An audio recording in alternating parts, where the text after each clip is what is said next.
Assalamualaikum warahmatullahi wabarakatuh. Perkenalkan nama saya Muhammad Akbar Prasetyo. Pada kesempatan kali ini saya akan mempresentasikan mengenai MIT ekonomi. Nah, pada presentasi kali ini ada beberapa materi yang akan saya sampaikan. Yang pertama itu adalah kebijakan moneter, yang kedua itu kebijakan fiskal, yang ketiga itu adalah inflasi. Nah, kebijakan moneter.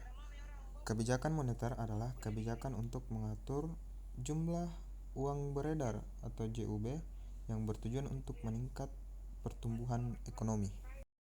Nah, kemudian instrumen kebijakan moneter. Yang pertama itu operasi pasar terbuka. Jika JUB banyak maka akan menjual SBI. Jika JUB sedikit maka akan membeli JUB. Kemudian kebijakan diskonto. Jika jumlah uang beredar banyak maka akan menaikkan suku bunga. Jika jumlah uang beredar sedikit maka akan menurunkan suku bunga. Kemudian rasio cadangan wajib. Nah, jika jumlah uang beredar banyak maka akan menaikkan rasio cadangan. Jika jumlah uang beredar sedikit maka akan menurunkan rasio cadangan. Nah, kemudian tujuan kebijakan moneter. Nah, tujuan kebijakan moneter ialah yang pertama menjaga stabilitas ekonomi, kemudian menjaga stabilitas harga, kemudian meningkatkan kesempatan kerja, dan yang terakhir memperbaiki neraca perdagangan dan pembayaran. Nah, kemudian jenis kebijakan moneter. Yang pertama itu tight money policy. Kebijakan ini dilaksanakan untuk mengurangi jumlah uang beredar. Kemudian easy money policy atau longgar. Kebijakan ini dilaksanakan untuk menambah jumlah uang beredar. Nah, kemudian materi selanjutnya ialah kebijakan fiskal.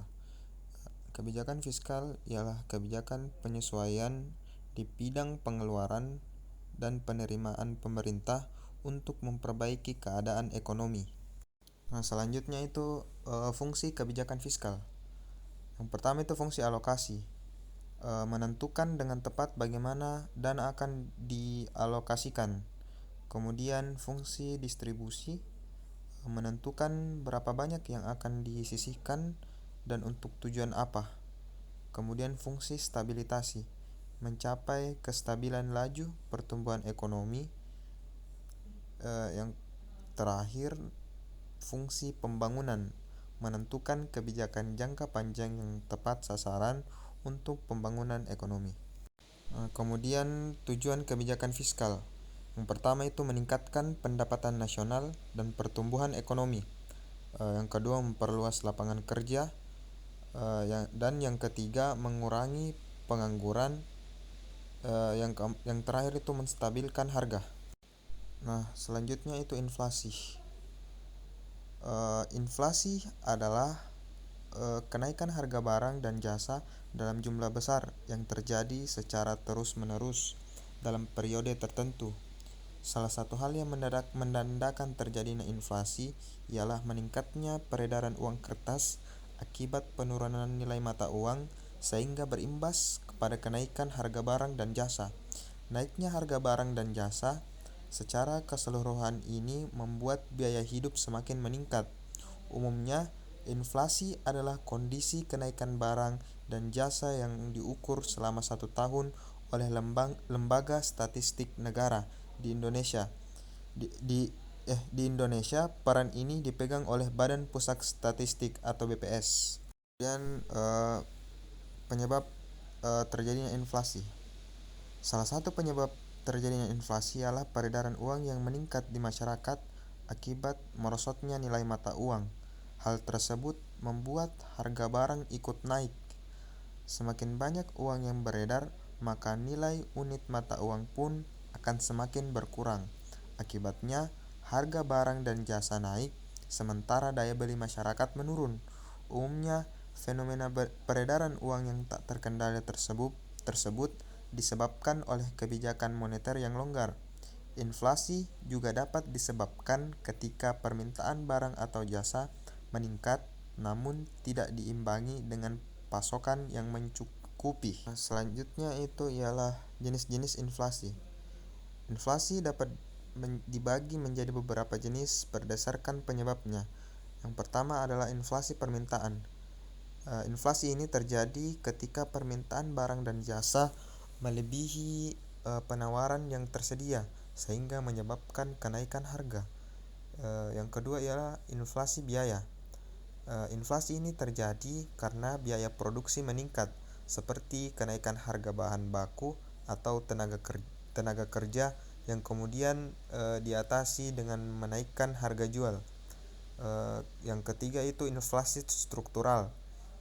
Inflasi ini disebabkan oleh masalah struktural dalam perekonomian, misalnya infrastruktur yang buruk atau yang kurang efisien di distribusi barang.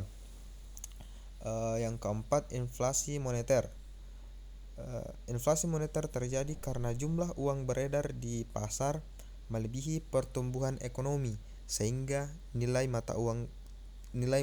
uang menurun. Yang kelima, inflasi antisipasi. Inflasi ini terjadi karena ekspektasi masyarakat tentang inflasi di masa depan sehingga mereka menaikkan harga barang dan jasa sekarang untuk mengimbangi inflasi yang diantisipasi. Kemudian yang terakhir itu inflasi hibrida. Inflasi ini terjadi karena kombinasi dari beberapa jenis inflasi di atas. Selanjutnya ialah dampak inflasi. Inflasi dapat memiliki berbagai dampak, antara lain ialah yang pertama, penurunan daya beli. Nilai uang menjadi lebih rendah sehingga masyarakat dapat membeli barang dan jasa yang lebih sedikit dengan jumlah uang yang sama. Yang kedua ialah pengurangan nilai tabungan. Nilai tabungan dan investasi dalam bentuk uang tunai dan instrumen keuangan dengan tingkat pengembalian tetap akan berkurang karena inflasi. Yang ketiga, perubahan pola konsumsi. Konsumen cenderung beralih dari barang dan jasa yang harganya meningkat ke barang dan jasa yang harganya relatif stabil atau turun. Yang keempat, ketidakpastian ekonomi. Inflasi yang tinggi atau tidak stabil dapat menyebabkan ketidakpastian dalam ekonomi, membuat perencanaan bisnis dan keputusan investasi menjadi lebih sulit. Yang kelima, pengurangan daya saing ekspor. Inflasi yang tinggi dapat menyebabkan harga produk domestik menjadi lebih tinggi dibandingkan dengan produk luar negeri yang dapat mengurangi daya saing ekspor. Kemudian yang terakhir, distorsi aliran dana. Inflasi dapat menciptakan distorsi dalam alokasi sumber daya ekonomi karena masyarakat cenderung mengalihkan investasi mereka dari sektor yang lebih produktif ke aset yang berharga. Nah, kemudian cara mengatasi inflasi. Terdapat dua cara yang bisa dilakukan oleh suatu negara ketika terjadi inflasi, yaitu penetapan kebijakan moneter dan kebijakan fiskal. Kebijakan moneter, salah satu cara pemerintah mengatasi inflasi adalah menetapkan kebijakan moneter yang ditujukan untuk menjaga kestabilan moneter. Dalam hal ini, Bank Indonesia akan membatasi jumlah uang yang beredar dan meningkatkan suku bunga sehingga dapat menarik masyarakat untuk kembali menyimpan uang di bank. Yang kedua, kebijakan fiskal. Cara mengatasi inflasi lainnya adalah dengan menerapkan kebijakan fiskal yang berfungsi untuk mengatur pemasukan dan pengeluaran negara. Adapun beberapa strategi yang termasuk dalam kebijakan fiskal ialah meningkatkan tarif pajak, menambah jumlah barang di pasar, dan menghemat pengeluaran pemerintah. Itulah pembahasan tentang inflasi yang dapat membuat kita lebih mempersiapkan diri di tengah ketidakstabilan kondisi ekonomi. Baik, mungkin hanya ini yang bisa saya sampaikan. Kurang dan lebihnya mohon dimaafkan. Wabillahi taufiq wal hidayah. Wassalamualaikum warahmatullahi wabarakatuh.